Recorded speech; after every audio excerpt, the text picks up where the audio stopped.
Welcome back. In this video, we want to discuss the subject of whether or not you should use private label rights or PLR content in order to create your courses. Now, Skillshare says that you must be the primary content producer behind your work. Even if you own the content, you may not publish content that you are not directly teaching yourself. So that means then that you cannot upload videos that were created by others, and you probably want to be careful about creating content, videos from information that you have not directly changed in order to create your courses. Another guideline from Skillshare is that classes may not draw from external materials that did not originate with you, the teacher. So again, that is another guideline that you are going to need to follow. And then content can only be uploaded to Skillshare once.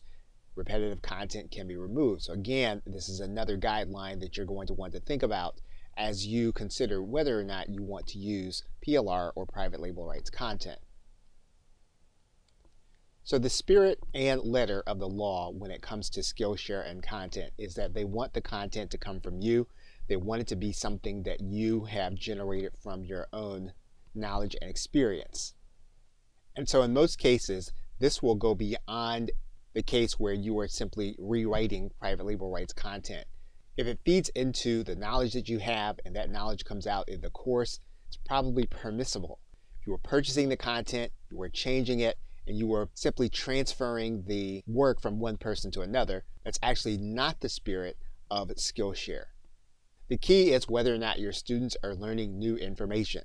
And so if you are using any kind of content, whether it's private label rights or even from a different author, it should be invisible to the student and it should come out in what you are able to teach and what you have already learned. Okay, so with that, thanks, and I will see you in another video.